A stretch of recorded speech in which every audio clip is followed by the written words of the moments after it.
Hi, I'm Moshe, and I'm autistic. I'm Leah, and I'm boring. Welcome to the Now You Know One Autistic podcast. The opinions expressed in this podcast reflect one autistic and one Leah, and don't necessarily reflect the entire autistic community. Let's get to it.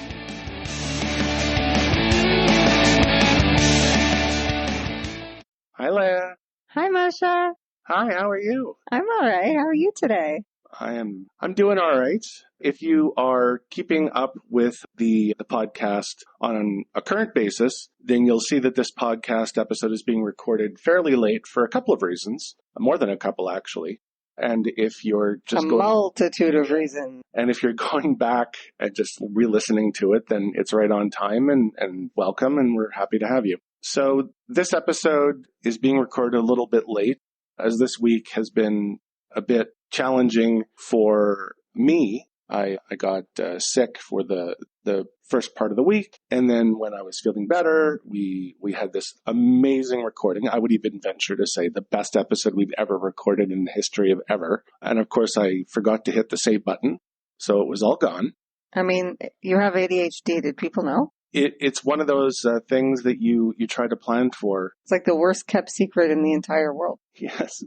It's like the podcast is called Now You Know One Autistic. Maybe we should call it Now You Know One Autistic who also has ADHD and often forgets things. Well, a lot of people use the term AUDHD or AuDHD for what you've got, and I think it's apropos. It really is. We have some friends of ours that you may have heard on a previous podcast episode named Adam and Becca at Study Show on TikTok, and they've really started using the AuDHD or ADHD label. I like to think they got it from us, but maybe not.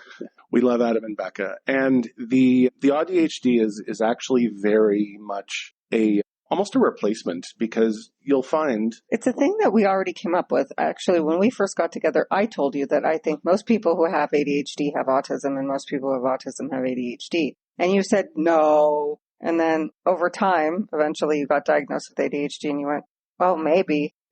Exactly. And we find that that happens so often in concert with each other that it's almost... Doesn't mean everybody, but... No, of course, because, you know one autistic, one ADHD person. Anyway, so we'll get into the show. But before we get into the show, maybe it was sort of fortuitous that we forgot to... Who am I kidding? That I forgot to save the last episode, because... There's no we here, Moshe. No, I'm doing this by myself. You're just my imaginary friend. That's not a symptom of ADHD or autism, by the way. It's a symptom of other things we're not qualified to talk about. No, and if you listen to the greeting, which, we're not medical professionals, so... We're not any kind of professionals, and that brings me around to, I really appreciate that people are reaching out to us, especially for help right now. And we're totally happy to make friends with you, talk to you, give you advice. But I just want to put out there again that even though we're like super smart and we sound absolutely like we know what we're doing, neither of us is a professional of any kind. Yeah, so with our growing fan base, and we're very, very grateful for all of your support, which we, as usual, will get into a little bit later in the episode, we've started getting a bit of an influx. It's kind of a trickle now, but hopefully it'll amount to a little bit more. People who are writing us in, and there's still some of the usual, hey, great show, or I really like that point you made. But we've also started getting some messages from people who are looking for advice or sharing their situation and asking us for tips. And that's wonderful. It really is. We're really grateful to share our own experiences and some of the things that Leah and I went through at the beginning and the middle and currently and probably for the rest of our lives. But as the intro says... you want to be with me for the rest of your life? Yes, exactly. That was autistic romance right there. Yes. Just kind of offhandedly mention it. But as the intro says, we're not medical professionals. We're not any kind of professional, really. I mean, we're professional at what we do for a day job, but it's nothing to do with like medical or neurological. Right. And so I guess what we're trying to say is we really appreciate that people are sharing their experiences, and we encourage people to keep doing that because it's wonderful to hear other people's experiences. But I just want to reiterate once again that neither of us are licensed professionals. We're not counselors, therapists, psychologists, psychiatrists, doctors, social workers, or experts through any learning institution. We're just kind of using our lived experiences, and we can offer whatever help we can. But for some of the people that are talking to us, the answer is always going to be, at least in part, you really should speak with a professional about some of the issues that you're describing, because we can offer you our advice, but we can't give you anything with any qualified expertise. Anyway, so that's all to say that I forgot to save last week's episode. But we had a really awesome thing happen shortly after we forgot to. I keep saying we, don't I? I forgot It's okay, to say honey. You can say we. Where are we? we as I probably should have said, did you save the recording? you should have, but half the time you have to remind me to put my pants on. Listen to last week's episode for some experiences and Okay, so side thing. Tell them about what happened. Okay, so there's this thing that happens to Moshe, and I suspect a lot of other autistic people that when they get sick, their brain just kind of like erases. Yes. So all boundaries are gone. They don't remember a lot of anything. Some people will go what we call nonverbal, even though we don't like that term so much. And he ended up going to very sick. He was very, very sick. And he ended up going to the clinic, I guess would be the closest analog. Right. The urgent care clinic. A lot of people, regardless of where you're listening to, whether you're in Canada, the States, we have listeners everywhere in the world at this point. But it would be like one step above just the walk-in clinic. Yeah, it's the kind urgent, of like an urgent care clinic where they can actually do like IVs and stuff. It's like we're kind of a hospital, but one or two steps below a hospital. We might still send you to the hospital. Yeah, they don't have like very high-tech imaging, but they have everything else. Yeah. So he went to the clinic on his own because I wasn't doing great either, still dealing with a back thing from when we moved. And he had a female nurse, and she put him in a room, and you thought it would be a good idea to do what, honey? So I was sort of fading in and out of consciousness, very, very high fever, very out of it, and somewhat immobile because I was in a lot of discomfort. So the nurse came into the room, and I was lying on the bed, and she said, "I'm just going to close the curtain for your own privacy." And I thought, okay, well, that makes sense. And then I either heard and assumed it was referring to me, or I thought I heard, because it does happen sometimes, where my brain fills in information that may or may not have actually happened exactly the way that I thought it did. I thought I heard, "Can I get some help in here? I can't do it on my own." And based on the aforementioned curtain closing and my current condition, being that the abdominal region, I'd like to point out that they could have been speaking in any combination of English, Arabic, or Hebrew at that point. So they might have been saying that they want, a sandwich for lunch. We don't really know what they're... They may very well have been. I'm actually quite good in languages, but when I become sick, I sort of descend to the bare minimum of my own functionality, which is basic English even. And my brain thought, well, you're here for your stomach. They closed the curtain. They must be trying to do an MRI, or not an MRI, but an ultrasound, like an ultrasound or some sort of a examination. And they're going to want me to get the lower part of my body undressed for them. So I used what little strength I had, being again quite ill, to lift myself up and pull my pants down. Not off, thank goodness. And in preparation, so when they inevitably came into the room and perhaps brought a doctor or an ultrasound machine, they would be like, "Oh, wow, thank you so much for helping us out." What ended up happening was one of the nurses came by and pulled the curtain back, and there I was without any pants on. And she looked at me and said, "Why don't you have pants on?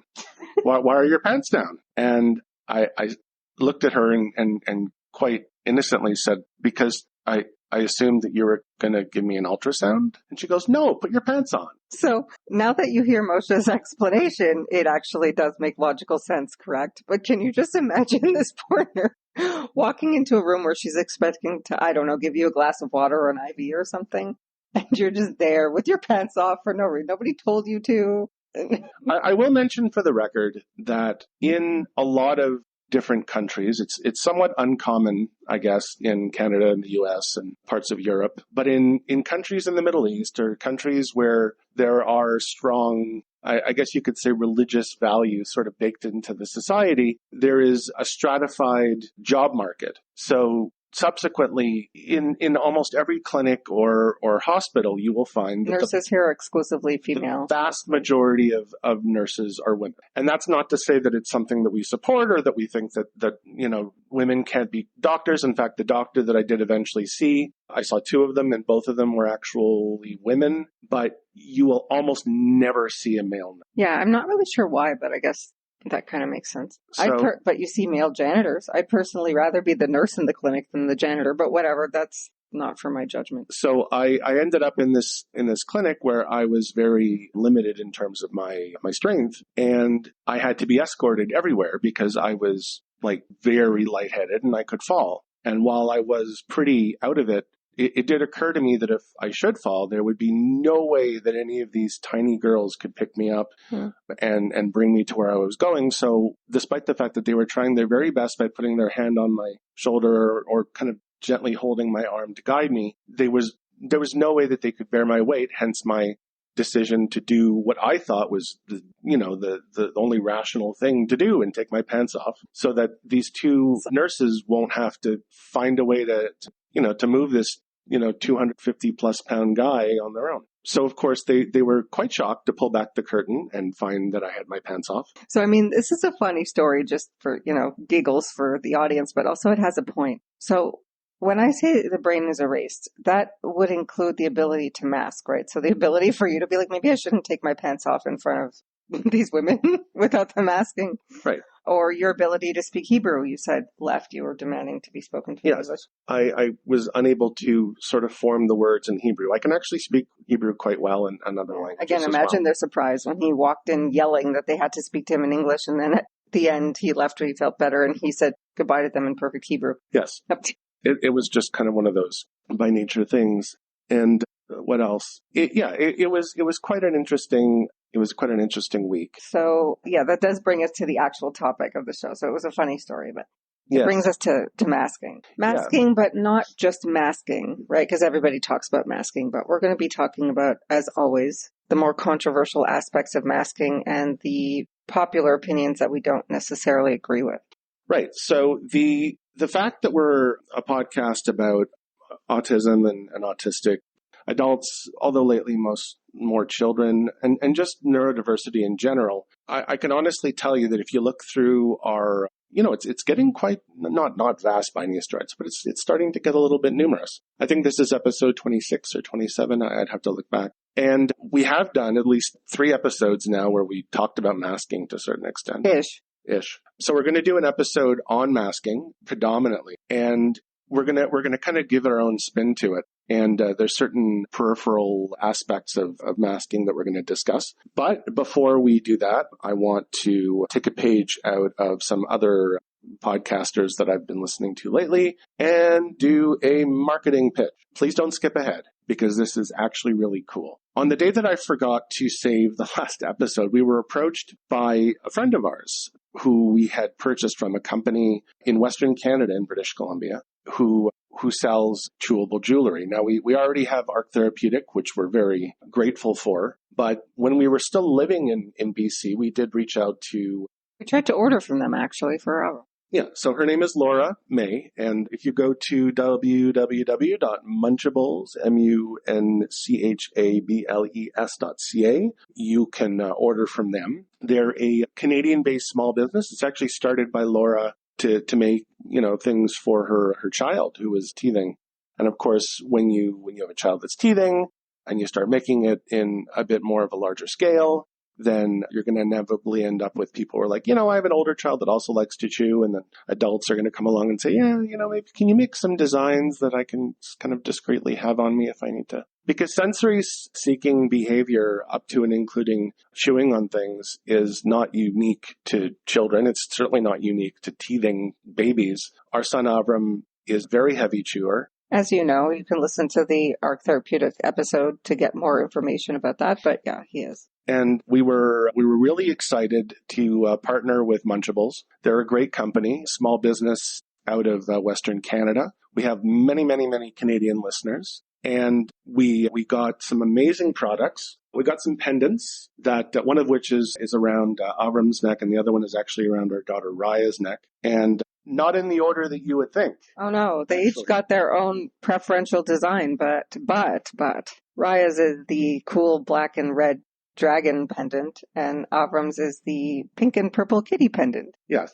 So Laura and all of our listeners out in Western Canada, particularly on Vancouver Island, will know that we very much support the fact that if a child wants to engage in behavior that's not necessarily gender locked, that's a-okay with us. And Avram asked us if he wanted to take his, pink and purple kitty pendant to school, what would, people say? And I would say, well, just tell them that you like it. And that's all that they need to hear about. It's a wonderful little kitty. It's got some texture on it that he really likes. Yeah, he said it helps him stim with his fingers because of the texture. It gives him a double thing. And Raya loves dragons. Now, the thing that we noticed right away about the products that we got from Munchables, because in addition to those two pendants, we got a really cool bracelet here, and we got some pencil toppers.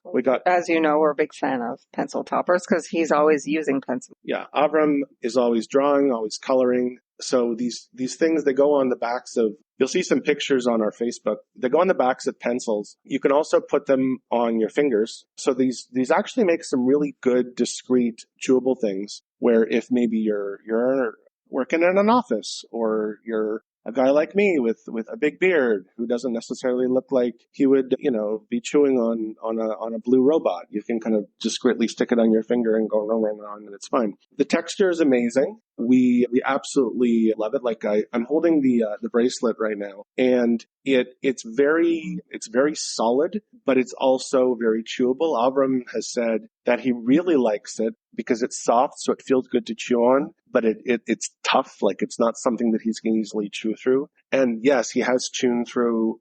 Chewed? Chone? No. Chewed through.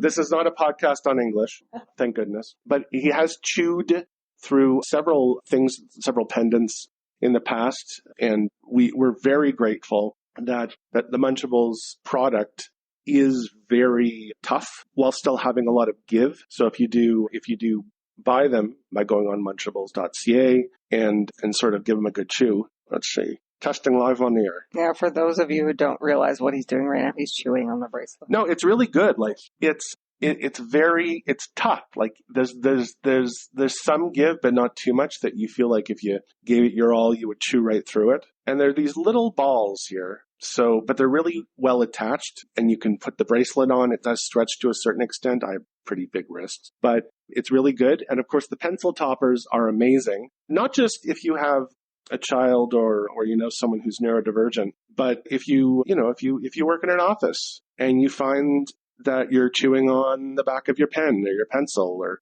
it's not even healthy to chew on your pen or pencil because it's plastic or wood and paint, and it's not good for you. So if you tend to do that, just order a pencil topper and chew on that instead. Go to munchables.ca and order a pencil topper.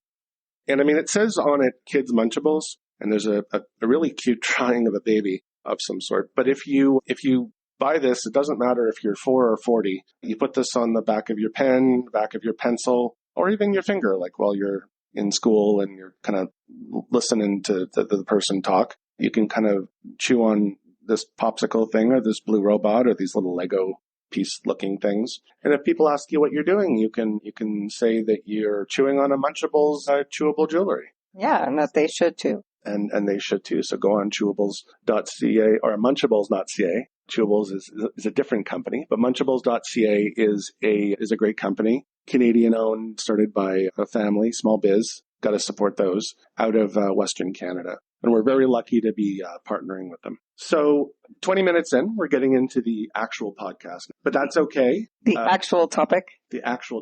So today's topic is, and will continue to be masking, triggers, glimmers, and fawning. So fight and flight. Yeah. So we're going to do sort of an overview and kind of go into some of those topics. The importance of understanding what a trigger is and what a glimmer is, we'll kind of get into at the very end because the topics are very simplistic in explaining them. And most people know what a trigger is because it's obviously not unique to neurodiversity. people who unfortunately have a phobia or PTSD or some other form of not mental illness. Well, I mean mental illness, but also neurological processing issues will often know what a trigger is. But we'll get into masking. So masking is definitely by far going to be our most complex topic. And you're thinking to yourself, masking, like I've heard if you've heard one masking podcast episode, you've heard them all. No, you haven't. Absolutely not. So we'll briefly get into what masking is. And again, if you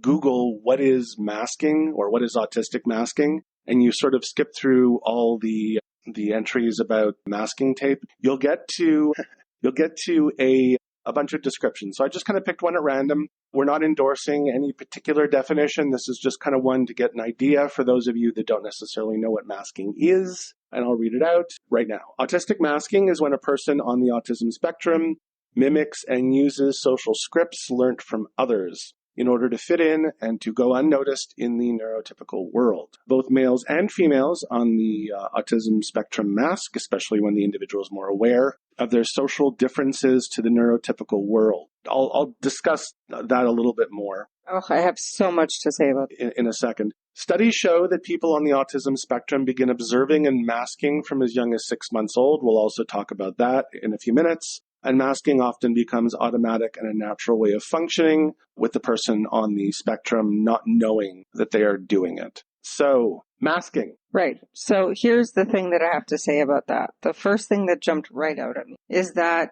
all the professionals, a lot of neurotypical people, a lot of people who don't understand what an autistic is, even a lot of autistics think that autism is characterized by an almost complete deficit in social interaction and social understanding. What's kind of messing me up about masking in general is that in order for you to observe, follow, and even mimic a person, you have to have a really great understanding of social aspects, actually. What you're missing for the autistic person is something else. But what is that thing that you're missing in terms of being able to consistently do or easily do or automatically do the social things that a neurotypical person or somebody who was brought up neurotypical like me would do? So what I like to refer to it as is the why factor, because masking, as we're describing it, is not, I won't say unique, but it's specific as far as this topic goes to neurodivergence. But that's not true. I explained to you, everybody masks. But masking in general, as we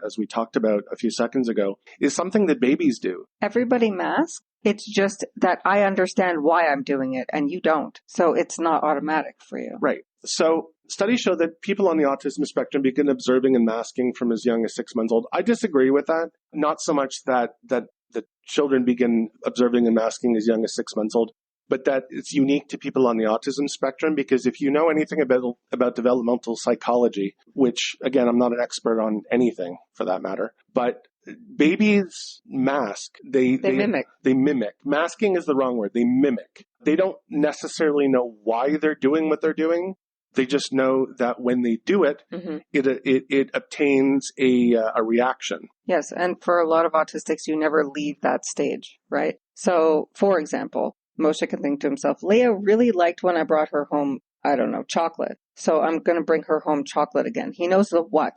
I bring home chocolate, Leah gets happy, Leah smiles at me, makes me happy. Right. Whereas I would be like, oh, Leah once mentioned to me that she really liked chocolate, and I remember that she likes this kind, and it's really nice to bring someone chocolate because it shows you that they care about them. And it's not that you don't care about that stuff, it's just that it's not really part of your thought process. Your thought process is actually really simple, kind of like a baby's. Like, when I smile at mommy, mommy smiles back at me. Right. We talked in the last episode about the different interpretations of when a very small baby smiles. They used to say it was just gas. Some people say, the really optimistic people say, well, they're clearly showing joy at the sight of their parents. I would say that the majority opinion remains still that it is a reaction to positive feedback. When I make that expression with my face, the other person expresses themselves in a positive way. Ergo, if I keep making that expression, they will express themselves positively to me. Right. And I agree with that. And therefore, it kind of makes my point that you and Avram, as opposed to not having an understanding of social graces, let's say, you have a hyper understanding of it. because I'm thinking about him even when he was a baby. And at a month old, he was doing things like smiling and winking and laughing and giggling because he was mirroring us. And that was clearly a skill that he was going to need later in life. Does that make sense? It absolutely does. And in general, it is completely inaccurate, not just in general, but in practice, it is completely inaccurate to state that autistics and autism in general as a disorder is characterized by a lack of understanding. Right. And you as an adult, I've never seen somebody so good at masking, to be honest with you. You can almost literally put on a different person. It's not just a face mask. Your whole everything changes, but you can't maintain it for very long. It's exhausting for you. So you want a businessman. Moshe can be a businessman. You want a cool, hip, uncle type. Moshe can be that. You want a whatever. He can put that on because he's studied all of it, but it's exhausting for him. Eventually he has to unmask and relax, which is another part of the topic that we have to discuss. So we'll kind of, before we get into the characteristics and talk a little bit more about it, we'll address one of the people that many feel is the father, as it were, of masking, is Ole Ivar Livas. I'm probably butchering his name. He was a Norwegian-American psychologist and professor at the University of California, Los Angeles, more popularly known as UCLA. And he is seen as one of the fathers of basically conditioning what we now know as teaching how to mask autistic children. He is seen as one of the fathers of ABA, and he did a lot of research, such as it was, on what he called applied behavioral analysis, which is ABA, to teach autistic children how to behave through prompts, modeling, and reinforcement. And what he had to say was, you start pretty much from scratch when you work with an autistic child. You have a person in the physical sense. They have hair, a nose, and a mouth, but they're not people in the psychological sense. One way to look at the job of helping autistic kids is to see it as a matter of constructing a person. You have the raw materials, but you have to build the person. And obviously that quote is incredibly offensive because it completely dehumanizes autistics in general. And, we're not going to go too much into ABA because that's kind of its own controversial topic. To me, that is horrifying. It's not just, insulting or inappropriate. It's horrifying that somebody actually thinks this way. Because you had no such thing as ABA because you had no diagnosis. And as I recall, when I met you at about 7 years old, you were a fully formed human being with your own personality and everything. Avram the same. And I'm going to discuss ABA real quick. So the first thing is it does stand for Applied Behavioral Analysis, which is considered still, or up until recently, the gold standard treatment for autism. What does ABA look like? It literally teaches masking behavior, which is something that's kind of not necessary because if the autistic cares to fit in, they're going to do it anyway. It's like a survival tactic. But it demands sometimes that lower functioning autistics who can't mask do masking behavior. And they achieve this by training them like a dog. So if you don't do the thing, it could be anything. Go to the potty, look at me in the eye, take turns, eat the thing. If you don't do the thing, you get punished by having something you like taken away or getting, put in isolation. And if you do the thing, then you get a reward, literally like a dog treat. So they'll give you a Smartie or, some sort of a candy. And they tried to get us to have Avram and ABA. And I did some research, and as soon as I saw what it was, I said, absolutely not. And that's how I learned it's the gold standard treatment, because I had his, not behavioral psychologist, but his developmental social worker, I think, tell me, well, you have to have it. It's the gold standard. And I said, no, thank you. Right. So the idea that masking is not only something that is desirable, but something that should be trained from a very young age it's one of those things that has the big picture right, but the details completely wrong. Because what we now believe, or what most people now feel, depending on who you talk to, and again, that's something else that I want to get into really quick, is that for autistic children, the goal is not to teach them how to behave. The goal is to teach them what is expected of them, and then have the world try to understand that they are autistic. Also, I don't mean to be controversial, and this is one of those controversial things I'm going to say. Your job is to teach them how to care. Right. An autistic's natural state is actually not to care about other people. Sometimes they don't even care that much about themselves. It's such a pain in the butt for me to eat. I'll just starve myself.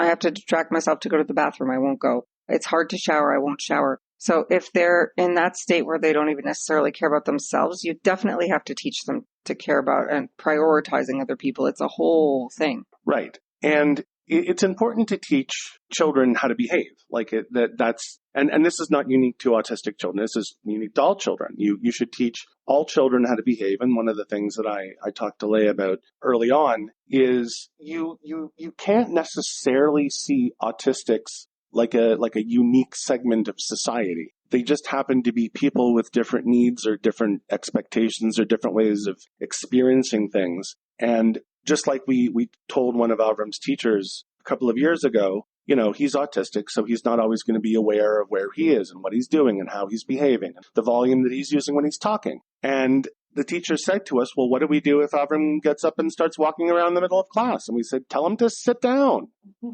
Like, it seems so obvious. Like, don't go, well, he's autistic. Clearly, this is what he needs to do. No. What would you do if any child in the class got up and decided to start wandering around in the middle of your lesson? You would say, excuse me, could you please sit down now? With Avram, you might have to say it 5 or 6 or 7 or 8 times, but it's the same expected result. If you treat him like, if you accept that he's autistic, but still treat him like you would treat other children, then you can kind of have almost the best of both worlds. And I do want to mention, for the sake of not necessarily throwing Dr. Lovaas under the bus, but his research on conditioning, unfortunately, also did extend to a very unfortunate project in 1974 called the UCLA Feminine Boy Project. And he attempted to use his ABA-related techniques to train what was seen as feminine male children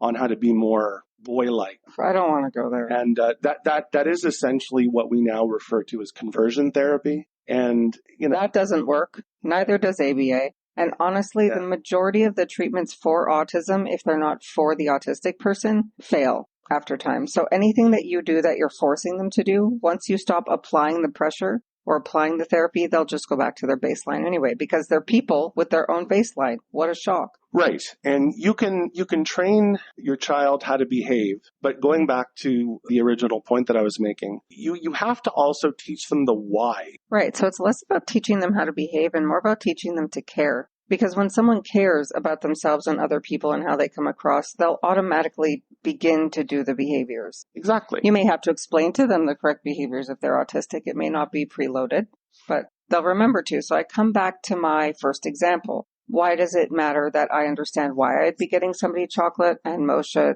just understands that he's getting the chocolate? Because if it leaves his mind to get the chocolate, he'll stop doing it. And then that causes, whatever kind of conflict that is. Whereas if I understand why I'm doing it, I'm going to just automatically continue to do it. Right. Like, how does it affect me? What am I getting out of it? And that's very important in understanding why, because it is when I was studying ancient Rome in school, we learned that in ancient Rome, way back in the before times, Roman children were sent to school, like we would send our children to school. But they typically learned by rote, where it was not important that the children knew what they were learning, but that what it is like. Like, they didn't learn necessarily that CAT spells cat. They learned that cat looks like this, dog looks like that. I mean, it was in Latin, so it might have been something else. But and they learned how to recite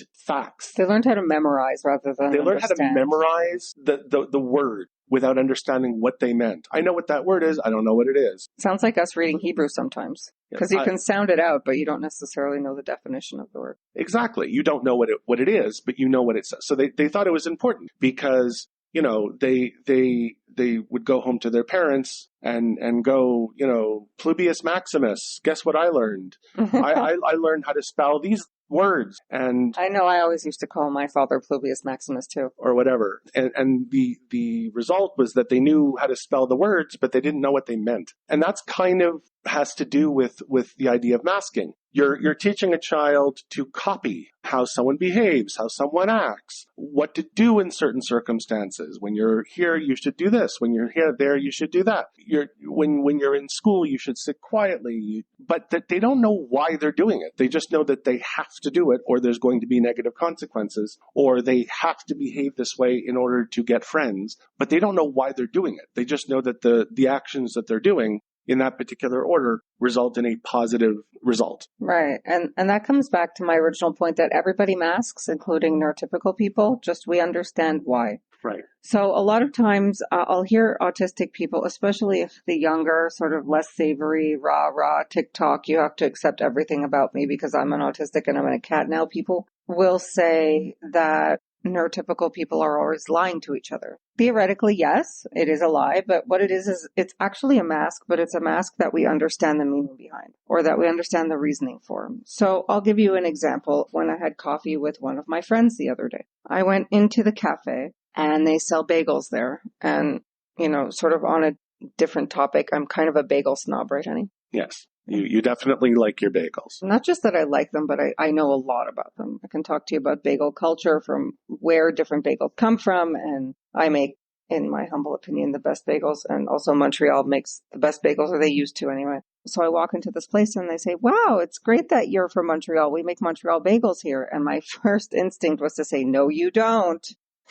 But I understood that if I said that, then that would cause a confrontation, and I wasn't there to talk about their bagels, and I wasn't there to, I wasn't going to improve their bagel situation. Was I going to work for them? Was I going to give them some advice? No, I was there to have coffee with my friends. So what did I do instead? I went, oh yeah, I'm sure they're great. And I smiled, nodded, I ordered one and I ate it. Is that technically a lie? Yeah. Would an autistic who doesn't understand at all why that kind of interaction is important say that I was lying to her? Absolutely. But I was masking or lying to her for the express purpose of avoiding a confrontation that wasn't necessary, because I wasn't there for that. I was there to hang out with my friend. Are you following so far, Moshe? Yes, absolutely. So again, what happens there is the why of what you're doing. Exactly. So I just automatically did what you would call masking because I didn't want to have a confrontation. The end. But and it's not it's totally lying. But then when a clueless autistic person comes around and goes, I'm going to call all of you out and I'm going to say how you're all lying to each other. We know. We don't need you to point it out.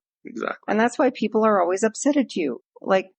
It's so unnecessary. There was this video with this girl who said, I'm the one who calls everybody out all the time because I'm autistic and everybody neurotypical around me lies to each other all the time. And I'm the one who's going to text everyone and tell them the truth. We don't need you to. We know the truth. It's just a nicety, and then we move on. Yes, there is a such thing as being technically right but functionally wrong. Right. Because you're correct in how you feel, but you're wrong in how you're presenting that. Yes, but we already know the call is coming from inside the house, Moshe. Right. I mean, we know people in our life that we don't necessarily always does my ass look fat in this dress? No, you look great. You're not gonna tell. Well, my friend appreciates that I always tell them, the truth. Do they though? I mean, do you really have to always be the one to have that discussion too? And we talked about in past episodes about how you had to basically teach me a checklist. No, we didn't, because that was in the episode you deleted. So you have to talk about it again. Okay. So in order for me to, we're going way back. I had the very common habit as an autistic of just always saying what I felt. And we had to go through a flow chart. And your brain, the neurotypical brain, I'm told, sort of has a version of this already. Yes, I have mine preloaded and it automatically filters before things come out of my mouth. But the neurodivergent brain doesn't necessarily always have it. So it goes like this. I want to say this thing. The first question I ask myself is it valid? Is it even correct? Is what I'm feeling or thinking true? If not, then it's no longer, I certainly don't even want to say it. If it's true, is it going to hurt someone's feeling? If it's not, then maybe it's okay to say it. But if it is, the next question is, am I prepared to deal with the fallout from that? Am I prepared to hurt someone's feelings? Is it worth hurting someone's feelings? It is a situation. Is it important? Yeah. Is it important to the function of our life as we know it or our relationship that they know this information? If it's not, maybe you don't have to say it, or at least not right now, or maybe workshop it a bit and see if you can come up with a more nice way to say it. A really cuter version of that. Do you remember the first Shabbat we were here and I hadn't quite figured out the oven yet and I overcooked the chicken? And I was like, I overcooked the chicken. You're like, yeah, the chicken is dry and disgusting. And everyone else was like, Moshe, you can't, it's fine, Mom. It's great. You did your best. And I was like, no, it's disgusting. Like, Exactly. right. It wasn't necessary, but it didn't cause consequences because I knew you were right. No, it was one of those situations where it wasn't necessarily necessary that I say it, but it was true and it wasn't important enough. And I know you well enough to know that if I say it, you'll go, yeah, you're right, because you know cooking and you already know that it's gross and you're not trying to fool yourself. And then once you get to the very end, if you still feel like it's worth saying, the important question is, do you have to be the one to say it? Yes. Does it always have to be you? Maybe let someone else call them out. If it's relevant and it's true and it needs to be said and it's, pertinent to the situation and it may hurt their feelings, but it's necessary for it to be said. Does it have to be you? Does it have to be you now? Can you wait until maybe after the party that you're going to? Right. So does it pass all of those filters? And if it does, sometimes there are some things that are really important. Like if someone you cares about has a drug problem, they're not going to like hearing about it, but you should tell them and you should offer to help them. But if somebody that you know, like they have a hairstyle you don't like, maybe you can like not talk about that necessarily. Unfortunately, certain people are far more sensitive to certain aspects of their life, and I suffered from that a great deal. And a lot of the time, they're either not ready to hear certain things, or I know I wasn't, but it was important enough to the functionality of our relationship that we sort of do this now so that we don't have to deal with it later, type of thing. So that is essentially the very basics of masking. And we talked about what it is and sort of what are the hallmarks of it, like copying certain things. Essentially, to break it down, it's doing things that you've observed or that you did by accident that got a positive result and not understanding why the result was gotten, but knowing that if you continue to behave that way, you may continue to get that result. Which is good in and of itself, but it definitely leads to the you're one of us, but not quite us feeling. So when you're navigating in the neurotypical world, it will eventually come out because if you don't understand the why or if you don't actually care, then you're going to slip up. You're going to forget. It'll leave your mind. You won't repeat it once or twice or something will happen. And then everybody will sort of look at you and go, oh, you're kind of like us, but you're not exactly like us. Right. Now, does that matter? I think that's personally up to the autistic individual themselves. Do they want to fit in? If they don't want to fit in and they want to, just our example is play video games all day and collect welfare and stay home or live with their parent, that's fine. But do they want, the house, the job, the wife, the kids? Do they want to be able to function in a neurotypical society? Then they have a lot more work to do, unfortunately. And that's essentially where it is. And we talked about it again in the famous Lost episode now. You wouldn't go to China and say, I refuse to learn Chinese, accommodate me. Right. And these neurodivergent people who say, I refuse to learn how to communicate with you, you just have to accommodate me, remind me so much of that. It's unreasonable. And we are going to quickly get into it before we move on, because I did say I would. This is what makes you and I very unique in our podcast, because I'm autistic, you're neurodivergent, and we speak for both sides. Now, there's the side which is purely rah, autistic, and, I'm more rah autistic than you are, actually. Good on you. And that's great. But there's a lot of content creators out there who are very much of the mindset that says that this is how we are. Y'all have to deal with it. And then you have the other side of the equation, which is very much autistics are so weird and they are so non-functional that they have to, figure it out or they'll never get anywhere in life. Like most things for us, we fall somewhere in the middle. Right. You do you, boo. Live and let live. It is fine. But then be prepared to deal with the consequences. If you are rude all the time and you're calling people out all the time and you don't know social graces and you don't clean yourself so you smell and you don't eat properly and you can't maintain a reciprocal relationship because you only care about yourself. There's going to be consequences to that. If that's what you want, have at it. Right. And I think to summarize that, it's everyone is entitled to be who they want to be and act how they want to act. But what they're not entitled to is to have everyone accommodate them 100% of the time. And that's just a fact. And that's something that me as an autistic can honestly say. If I wanted to just lock myself in my room and play video games 16 hours a day, then hey, that's the life that I've chosen to live. I'm a grown man. I can do what I want. But then I can't turn around and expect my wife to be like, okay, I'm going to raise all the children. I'm going to look after all of the affairs. I'm going to make all the money and you do you. Because that's not reasonable. That's not fair. And that's not going to lead to a very good relationship. And maybe there are spouses out there who are great with that. And that's also good. But at the same time, you have to be able to be with someone who is willing to accommodate the things that you want to have accommodated. And they also have the right to say, I don't want to accommodate that. But it goes the other way because we joke a lot of times where you say you've trained me very well, but it also works the other way. You've trained me very well. Right. I've dropped a lot of the pretense of he should know, he has to do this. What kind of a grown man doesn't know that? And I'm much more, I can't really think of the word, but I'm much more, I guess, compassionate and patient and calm. I will do things like when you're dumb, ask you what you mean by that instead of getting angry and triggered. I've learned you well enough to learn sort of what your nonverbal looks are about and just, not always being like, are you okay? What's wrong? What's wrong? What's wrong? What's wrong? Blah, blah, blah, blah, blah, because that would annoy you. But that comes from experience. Yes, but I learned. I could be like, I'm neurotypical. You have to accommodate me. I'm not going to do that. Right. But I didn't. It goes both ways. And I'm disabled, and I'm okay saying that I'm disabled. The D word is a lot like the R word to certain autistics, and that's okay. I choose to use it because it identifies the fact that I do have challenges.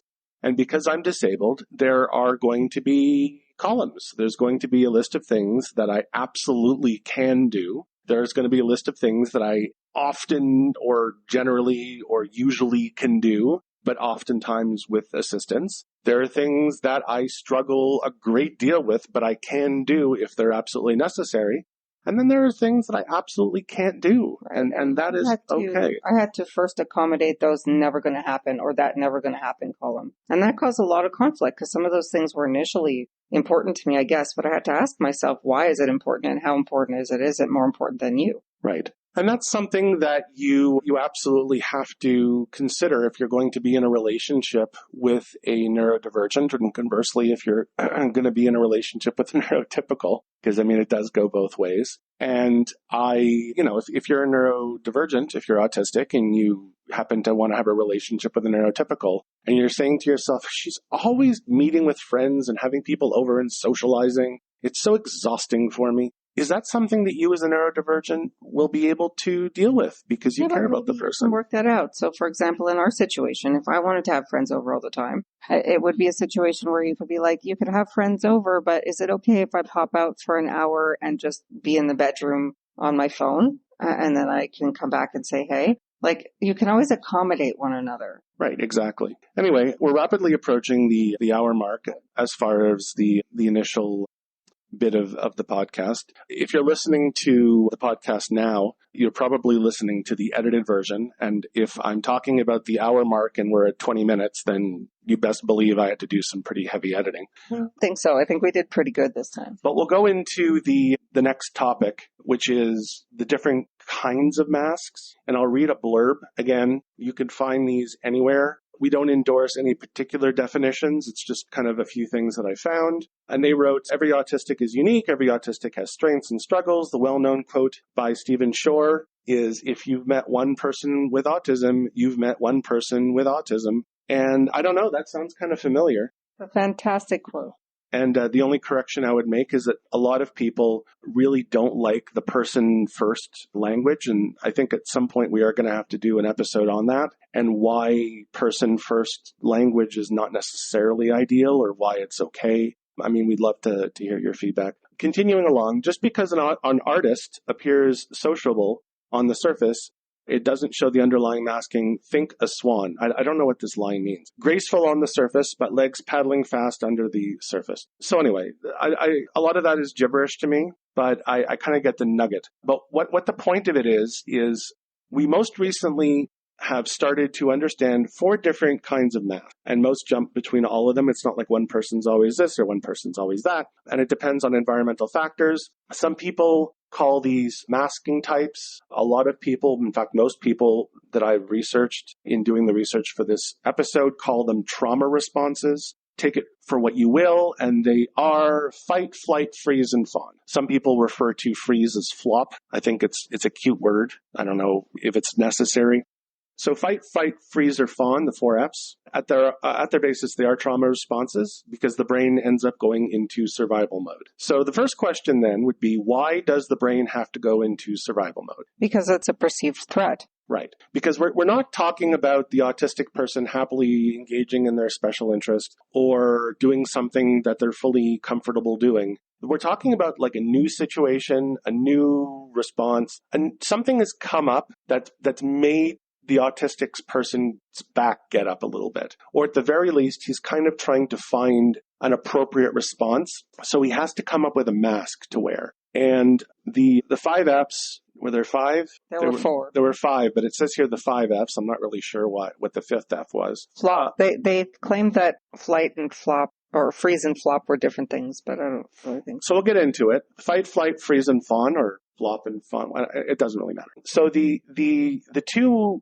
most, I don't know, we'll call them the 2 most instinctual responses are fight and flight. You're faced with a perceived trauma. Your first response is to fight. So you are going to respond assertively or usually aggressively. Avram has a song that he doesn't like, and his initial response to it is to rage against it. That is his go-to. Yes and no. So as we've explained to his teacher, he is very self-aware. So unlike a lot of other children, never mind neurodivergent children his age, he's very self-aware. So he will at first attempt to remove himself from the situation where that song is being played. If he cannot, he is aware that he's going to go into fight mode and somebody's going to get hit or somebody's going to get pushed or somebody's going to get hurt. So we've explained to people that if he needs to leave, if he knows he needs to leave a situation, let him leave. Exactly. So he does have a bit of self-control. He's a small boy still, too. I do worry for when he gets bigger. Right. And I mean, you probably know an autistic or a neurodivergent or someone who has trauma responses for other reasons, and their go-to is fight. Unfortunately, you see fight quite a lot the less control you have over your reactions. So if you are one of our level 2 or 3 autistic friends, then perhaps you require a lot more support, and one of the supports you need is regulation. And so when you are faced with a trauma or a difficult response, your go-to is to attack or to rage or to yell or to hit things or to hit yourself or to cause like an aggressive response. So the definition is all the things that I mentioned. The fight can be physical. It can be I'm going to hit something or someone or myself. It can be verbal. I have this stimuli or I have this situation or I have this perceived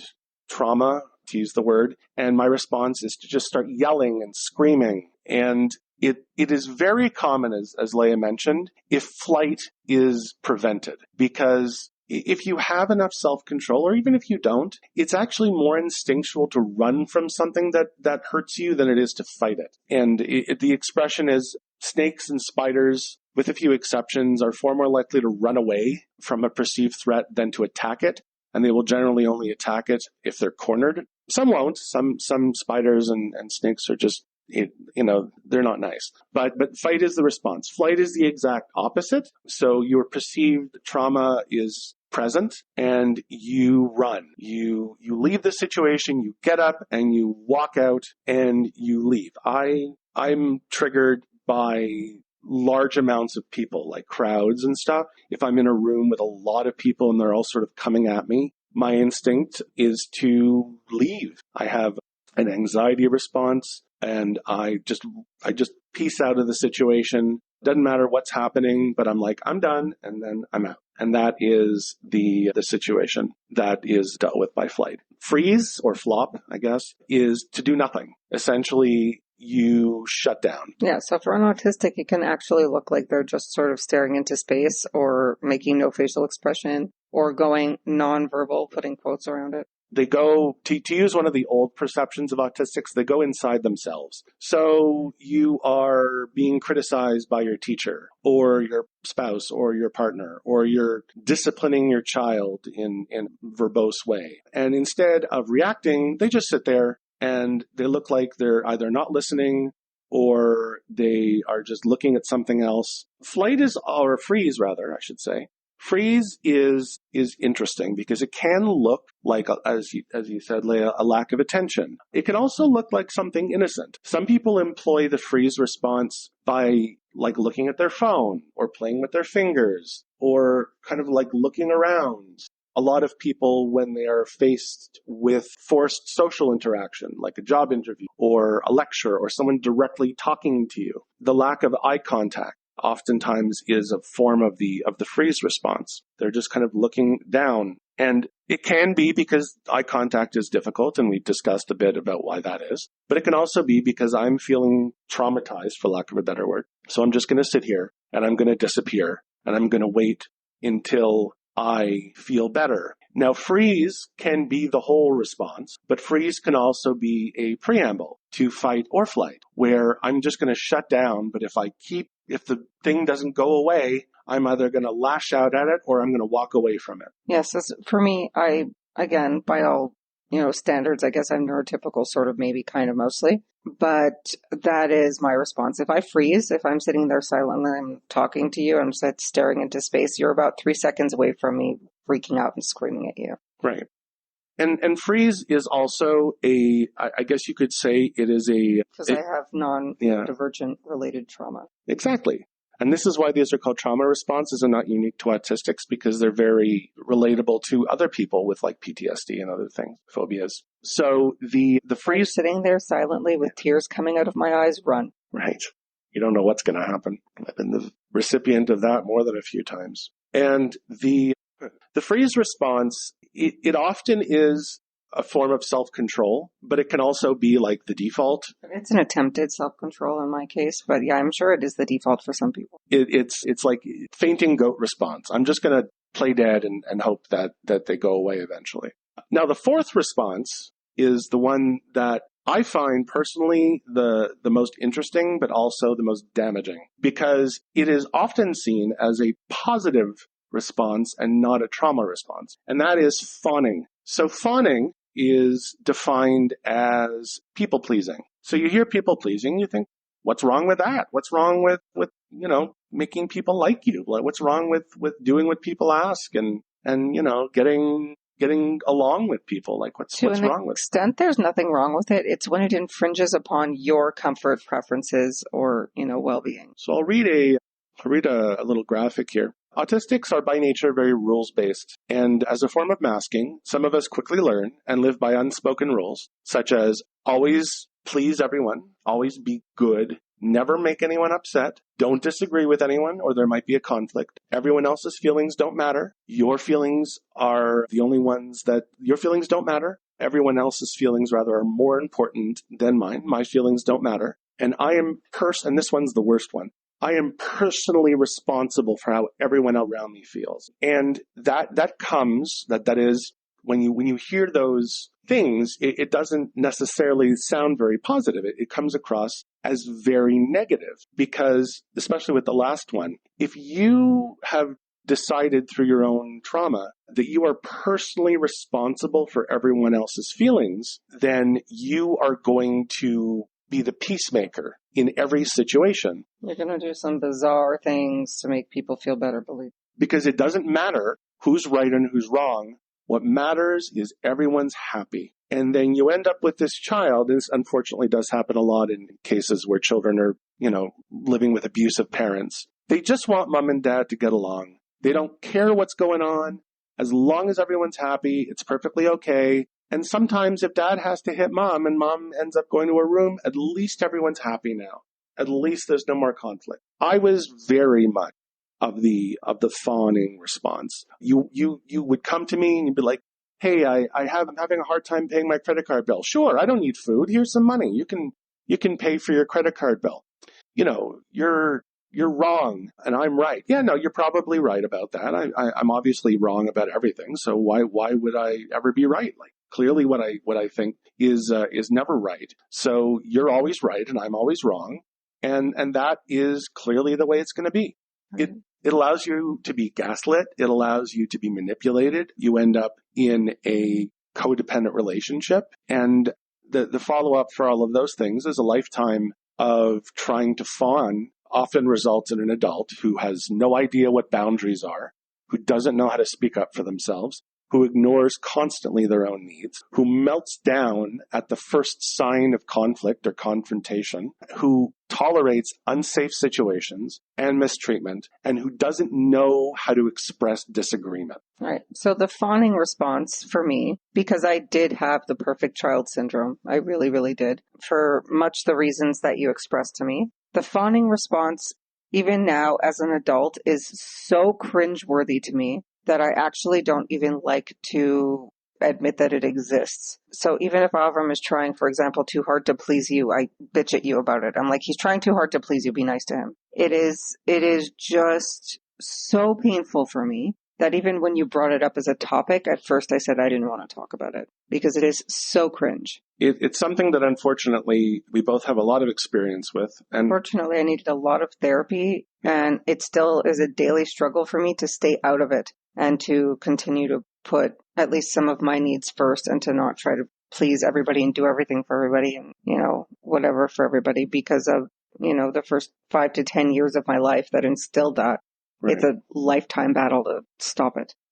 And it really comes down to the ability to believe, and it's like an honest thing, that you have the right to set boundaries. You have the right to disagree with things that you don't necessarily support. You have the right to not tolerate unsafe situations. It's extremely sad, but it took me two sessions, not one, 2 sessions with an extremely expensive therapist to learn how to start to say no to people. Not to learn how to say no to people, not to learn how to healthfully do it, to learn how to start to try to kind of say no to people. And it's still a daily struggle for me. I mean, I've gone through a lot in my life, and even to this day, I still have this instinctual response that if someone asks me for something, I'm going to say yes to them, because if I don't, they'll be mad at me. And of course, the thing that you actually taught me a lot about was if they ask for something unreasonable and you say no, and then they react badly to you, that is not a fault of yours. That is a fault of theirs, because you have the right to say no. I mean, within reason. And if you're ever lost, you've said to me, you can always tell me the situation and I'll tell you whether or not it's appropriate for you in that case to say no. And I still need help. And I'm not afraid to say that I need help. Sometimes understanding that it's okay for me to say, no, I don't want to do that. Or no, it's not okay that happened. Or no, you can't talk to people like that. And Avram and I have had situations because, we're both autistic and we're both struggling to deal with overcoming the whole fawning response. But when I act badly and I'm present enough to know that I'm acting badly, and his response is still to say, it's okay, I forgive you, don't worry about it, you didn't mean it. Well, to actually advocate for him and say, no, actually, it's not okay. What I did was not appropriate. We're talking about something minor now. We're not talking about anything serious. But if I dinner table stuff, if I got mad at him for something, and then I thought, whoa, you know what? Maybe that reaction was a little bit too much. And then I'll say, hey, Avram, you know what? I snapped at you before. I'm really sorry about that. And he'll go, it's okay. You didn't mean it. And I'll go, actually, what I did was wrong. And it's okay for you to be upset about that. But I'm trying to explain to you that what I did was wrong. And I'm really sorry about it. And it doesn't have to be okay. But it's very good that it also opens up a conversation, because then we can have the conversation with him that it's not okay for Abba to do it to you. And also, if anybody else does it to you, it's also not okay. It's sort of instilling a little bit of armor in him a bit at a time early on. Right, because you can't live a life where you're constantly giving in to everyone else. The problem with fawning, and this is the last point I'll make on it because I could talk about fawning all day, is it, like all the other forms of masking, sort of circling back, is a form of dishonesty because you have a friend group and your friend group loves to have pineapple on their pizza and you hate pineapple on your pizza. So you'll say, hey, I love pineapple on my pizza. And your friend group really likes rock and roll music and you like classical jazz. You go, I love rock and roll music. And then your friend group says, I want to go watch the new Star Wars movie. And you hate Star Wars. And you'll go, I love Star Wars. And, at some point, as you mentioned earlier, you'll end up in a conversation where, they'll be having a conversation. Go, remember in the last Star Wars movie, the Baba character, remember that? And you'll go, I didn't actually see that movie. And you'll go, I thought you said you love Star Wars. Like, oh, but I mean, see, in the end, not only are you lying to people, but you're creating a persona that doesn't exist. Right. And then people do feel lied to, and they're actually right to be upset. And then you can come back and say, well, I only said all those things because I wanted you to like me. And that's insulting to me because Exactly. My response to you or anybody else would rightly be, do you think that I'm such a shallow person that I wouldn't have tried to like you anyway? Right. You have to develop your own personality and you have to know who you are. And you have to know that what you want is a lot of the time completely valid. And that's where we get into the balance between your own needs and other people's needs. You can't go fully to your needs because then you become incredibly selfish and no one wants to be around you. But you can't give up so much of who you are as a person and your own personality to try to please everyone else that you don't know who Moshe is or who Leia is or who anyone else is. And it also ultimately leads to nobody wanting to be around you. Exactly. Because the second you're like, I don't like pineapple on my pizza, your friends will rightly look at you and go, so you've been lying to us for a year? What's wrong with you? Exactly. Honesty. We would have been willing to try mushroom pizza.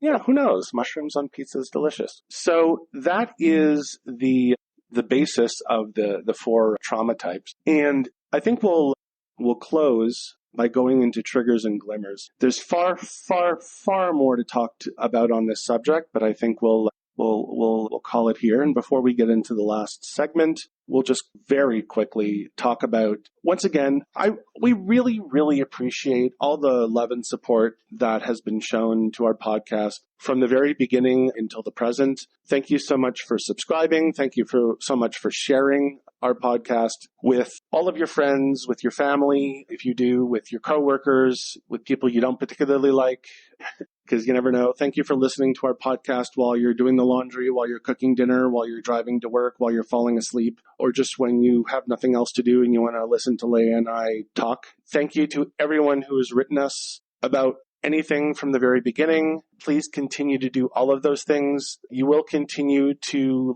hear ads periodically throughout the episodes. We do have a PayPal link and we do have a Patreon link. I still don't know what we're going to do with the Patreon link. We'll think of it eventually, I'm sure. We'll say that every week. I know.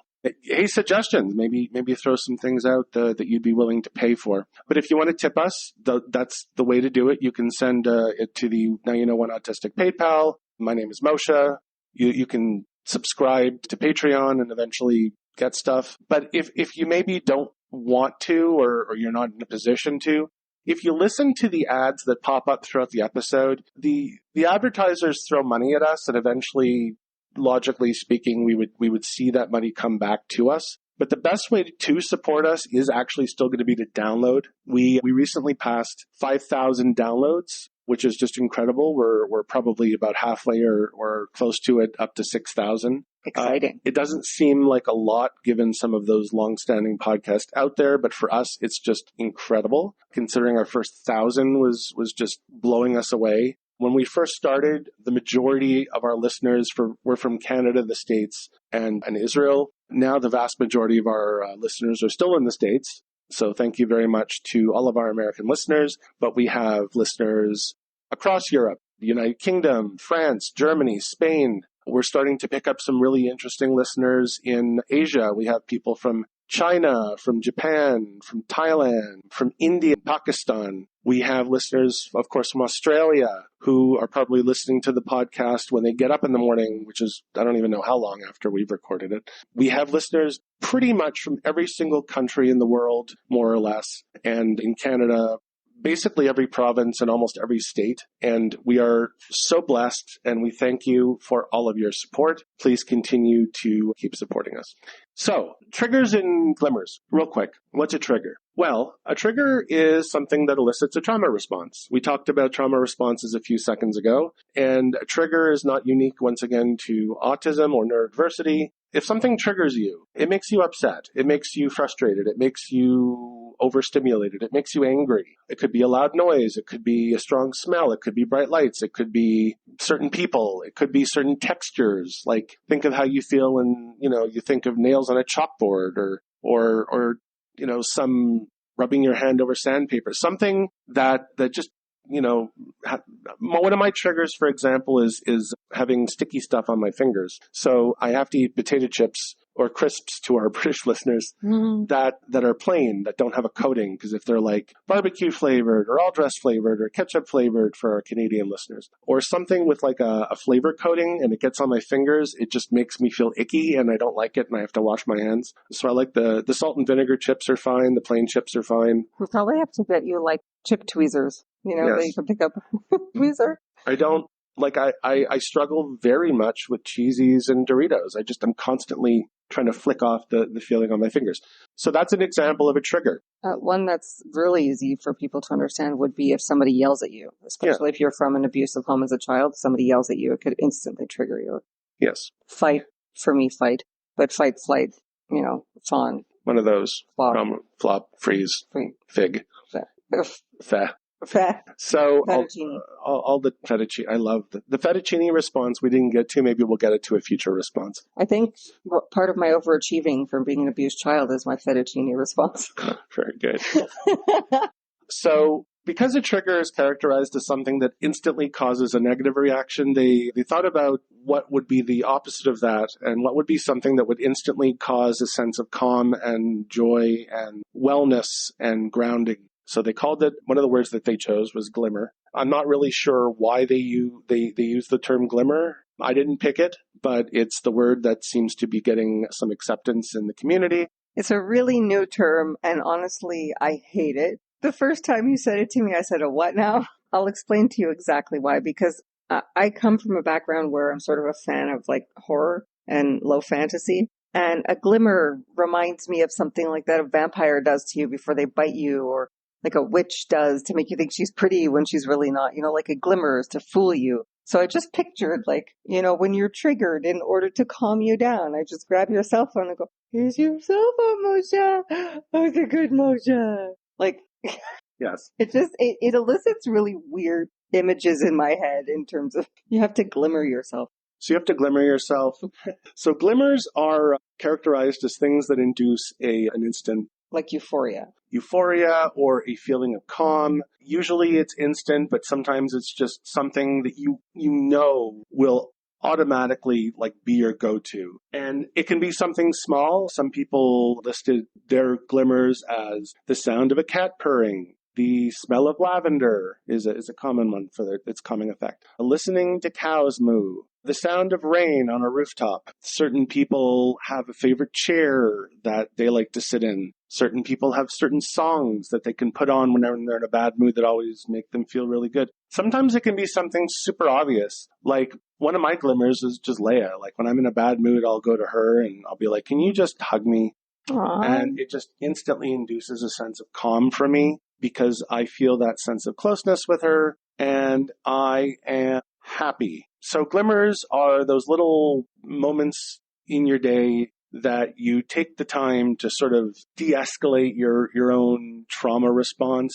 You can sort of drop the mask. You can stop flopping or freezing or fighting or what's the other one? Fawning. Yeah. That's the big one. You can stop masking and you can just be yourself. And again, talking about being yourself. Some people list that their glimmer is stimming. And that's actually completely okay. I think I mentioned somewhat embarrassingly in a previous episode that one of my favorite moments of the day was when my sister was out of the house. I used to go into a room and turn on the hi-fi system and just run around her room in a circle and flap my hand. And it would make me feel so happy and so joyful and just so full of peace and calm that it was sort of an escape from some of the stress of my own childhood at times. Yeah. So in terms of being yourself, that actually brings me to like a final point that I wanted to make. Sure. Which is we talk a lot about this masking and all this masking that you do in order to be successful in the neurotypical world. But eventually, I did touch on it, you become exhausted. So let's discuss the importance of, anybody, neurotypical as well, but especially a neurodivergent person, an autistic person, to be able to have a safe environment where they can unmask and relax and rejuvenate for a while. Exactly. And if you have a place to call your own, if you have a room that you can go to, or even if you are an adult like I am, and you have a place to live, which we do. Unlike very many Orthodox Jewish couples who are lucky enough to have separate bedrooms, we do not, so we share one.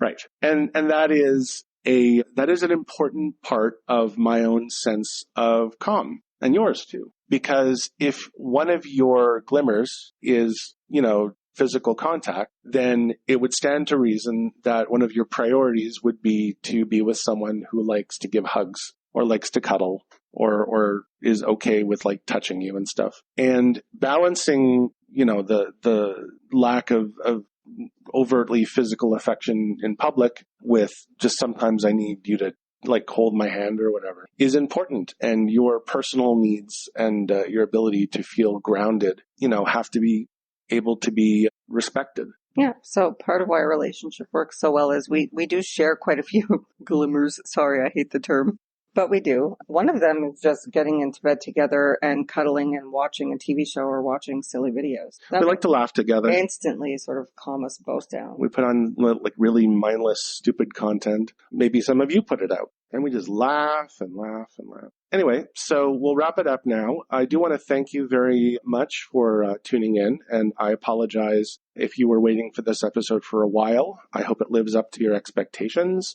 And once again, a huge, huge thanks to Laura May and Munchables for their wonderful partnership. We love the products. We will definitely order more. And we are so grateful to have the new sponsor. Now, Moshe, don't forget to press the save button. Right. So if you're listening to this episode, then I was successful. And if you're not listening to this episode... You took the blue pill. And in the next episode, I just sound completely fed up, then you know where it went. But thanks very much for tuning in. And as we say in our culture, Bezrat Hashem, which means if God wills it, we'll be back next week with a new episode. See you next week.